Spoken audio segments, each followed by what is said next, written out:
मग गयाबाई मित्रवाड कुठं राहता? आम्ही जनता कॉलनीला. तू पहिल्यांदा जेव्हा इकडे आली तुला काय त्रास व्हायला लागला होता? असंच याचा त्रास होता, गमेत गेला, असं ताप येत गेली, पेशात म्हणून म्हणले डॉक्टर साहेबांनी रक्ताच्या टेस्ट केल्या, मावशीमध्ये पेशा कमी झाल्या, BP हा, शुगर आहे म्हणजे तुम्हाला टायफॉइड झाला म्हणजे याच्यामध्ये तुम्ही इकडे जा म्हणजे असं तुमचं नाव सांगले, तुमच्याकडे आलो मग मी. मग आता तुमच्यापाशी आली की बा तुम्ही सांगले वजन कमी कर मावशी, ती एक कर म्हणून म्हणले. किती वजन होतं?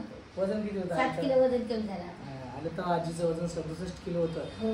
आणि कसं काय करायचं, रोजचं काय करायचं तू आता कमी वजन कमी फिरायचं. किती घंटे फिरायची? 1.5 घंटा फिरायचं सकाळी रोज. संध्याकाळी अर्धा घंटा फिरायचं. जेवणात काय केलीस तू? जेवणामध्ये ज्वारीची भाकर, कोणती पालेभाजी, टमाट्याची भाजी, गोबीची भाजी खायचं. जास्त पहिल्या वरण खाल्लं नाही, भात नाही, चपाती नाही. आता बी नाही, भात नाही, चपाती नाही, रस आंबा बी नाही. वाट राहते बा आंब्याला हे होते म्हणून मी आंबा बी खाल्ला. एखाद्याशी खाल्ला साहेब मग मलाच असं हे होऊ लागले होतं, दम लागली. आणि माझी बहीण आली, पोळ्या रस पोळ्या केल्या. खाणं बाई म्हणजे काय होते खायला, अर्धी पोळी रस खाल्ला एवढा दिवसभर. असं काही हे होईना गेली मला तर. म्हणजे आता पहिल्यापेक्षा चांगलं वाटतं, वजन कमी झालं म्हणजे तुला चांगलं वाटेल असं वाटायला की नाही? म्हणजे 7 किलो वजन, एक पायली वजन जर आपण डोक्यावर ठेवले जड होते आपल्याला, तर आज तुझ्या अंगावर 1 पायली 2 किलो कमी झालं आहे की नाही? वजन हलकी फुलकी झाली की नाही? 1.5 पायली 1.5 पायली वजन कमी झालं तुझं, म्हणजे तुला हलकं फुलकं वाटायला लागलं, म्हणजे जगायला आनंद वाटायला, त्रास नाही, दुःख नाही. असंच आपल्या आजीचं जेव्हा आली होती तिला म्हणजे पाल्पिटेशन, दम लागत होता 10 महिने, तर बीपीला कळला बीपी आहे, बीपीची गोळी चालू केली. मला असं वाटतं की बरं आपल्याला जे रोग येतात ते कुठल्याही आपल्या जो वजन आहे त्याला ओबेसिटी म्हणतो आपण, ते वजनामुळे येते.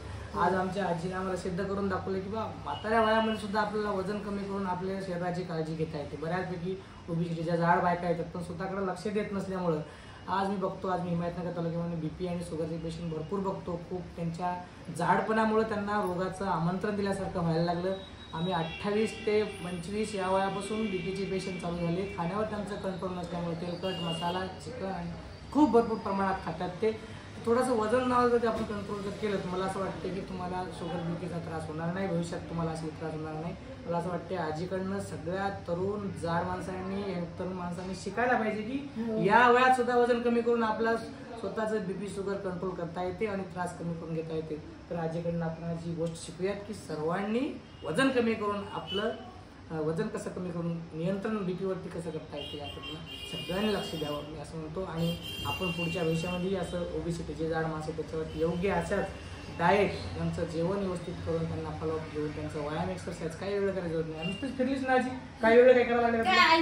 असं सुद्धा नाही सर, असं सुद्धा केलं नाही. असं आपलं चालायचं तसं चालतं. तर म्हणजे फक्त काय वेगळं करावं लागत नाही, फक्त रोज चालावं लागतं. तर मला असं वाटतं की ही गोष्ट आपल्याला शिकण्याची खूप आवश्यकता आहे. थँक्यू, धन्यवाद मावशी. असंच तुम्ही आमच्या मोठ्या येणाऱ्या पिढीला जे जाडजूड माणसं आहेत त्याच्यासाठी खूप प्रेरणादायक आहे. मला असं वाटतं आमच्या बाजूला एक बाई आहे, पहिली फिरायला येत गेली मी आज सगळं